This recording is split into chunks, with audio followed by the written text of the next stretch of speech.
Segunda-feira da Paixão. A paixão de Cristo é um remédio contra o pecado. Encontramos na paixão de Cristo um remédio contra todos os males nos quais incorremos através do pecado. Esses males são 5. Primeiro, nós nos tornamos impuros. Quando o homem comete um pecado, ele suja sua alma, pois assim como a virtude é a beleza da alma, o pecado é uma mancha na alma. Donde vem, Israel, donde vem, que te encontras em terra inimiga, que definhas em solo estranho, passas por imundo qual cadáver. A paixão de Cristo remove essa mancha, pois Cristo, por sua paixão, fez do jorrar de seu sangue um banho no qual ele pudesse lavar os pecadores. A alma é lavada com o sangue de Cristo no batismo, porque é do sangue de Cristo que o sacramento tira o seu poder de dar nova vida. Quando, portanto, alguém é batizado e mancha a si mesmo novamente pelo pecado, ele insulta a Cristo e peca mais gravemente do que antes. Segundo, nós ofendemos a Deus. Como o homem que só pensa com a carne ama aquilo que é belo para a carne, assim Deus ama a beleza espiritual, a beleza da alma. Quando a beleza da alma é definhada pelo pecado, Deus se ofende e sustenta seu ofensor com aversão. Mas a paixão de Cristo afasta esse seu ódio, porque faz o que nenhum homem poderia fazer, isto é, a plena reparação do pecado a Deus. O amor e a obediência do Cristo foram maiores do que o pecado e a rebelião de Adão.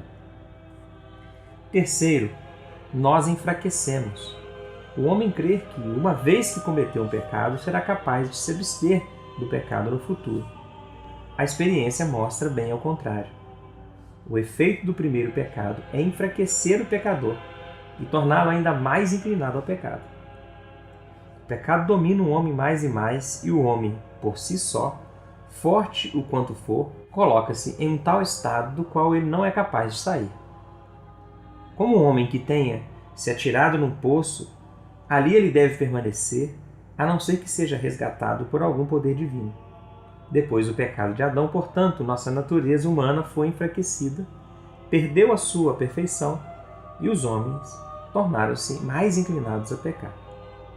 Mas Cristo, ainda que não tenha definitivamente posto um fim a essa fraqueza, no entanto, a diminuiu enormemente. O homem é tão fortificado pela paixão de Cristo e o efeito do pecado de Adão é tão diminuído que ele não é mais dominado por ela. Ajudado pela graça de Deus, dada a ele nos sacramentos, que aurem seu poder da paixão de Cristo, o homem agora é capaz de se esforçar e sair de seus pecados. Antes da paixão de Cristo havia muito poucos que viviam sem pecados mortais, mas desde a paixão muitos vivem e viveram sem cometê-lo. Quarto, a sujeição à punição merecida pelo pecado. Isto a justiça de Deus pedia, ou seja, que por cada pecado o pecador fosse punido, variando sua pena de acordo com o pecado. Por isso, já que o pecado mortal é infinitamente perverso, considerando que é um pecado contra aquilo que é infinitamente bom, isto é, Deus, cujos mandamentos o pecado despreza, a punição devida ao pecado mortal também é infinita. Mas, por sua paixão, Cristo afastou de nós essa punição, pois ele a suportou por conta própria. Carregou os nossos pecados, isto é, a punição devida a nós por nossos pecados, em seu corpo sobre o madeiro. 1 Pedro 2,24. Tão grandes foram o poder e o valor da paixão de Cristo que ela foi suficiente para expiar todos os pecados de todo o mundo, embora possam ser contados aos milhões. Essa é a razão pela qual o batismo liberta os batizados de todos os seus pecados e o sacerdote pode perdoar pecados. É por causa disso que o homem, que conforma mais e mais a sua vida à paixão de Cristo e se faz como Cristo em sua paixão, alcança um perdão ainda mais completo e graças ainda maiores. Quinto, o banimento do reino de Deus. Aqueles que ofendem o rei são mandados para o exílio.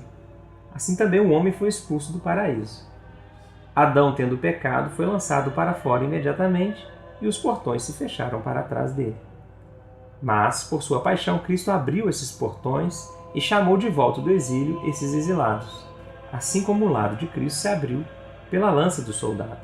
Os portões dos paraísos se abriram aos homens, e assim que o sangue de Cristo jorrou, a mancha foi lavada, Deus foi aplacado, nossa fraqueza foi removida, as reparações pelos nossos pecados foram feitas e os exilados foram reconduzidos. Assim foi que Cristo disse imediatamente ao ladrão arrependido: hoje estará comigo no paraíso. Lucas 23, 43. Uma coisa dessas jamais foi dita a nenhum outro homem, nem a Adão, nem a Abraão, nem mesmo a Davi. Mas hoje, o dia no qual o portão é aberto, o ladrão não faz senão pedir e logo encontra. Temos ampla confiança de poder entrar no santuário eterno em virtude do sangue de Jesus. Hebreus 10, 19.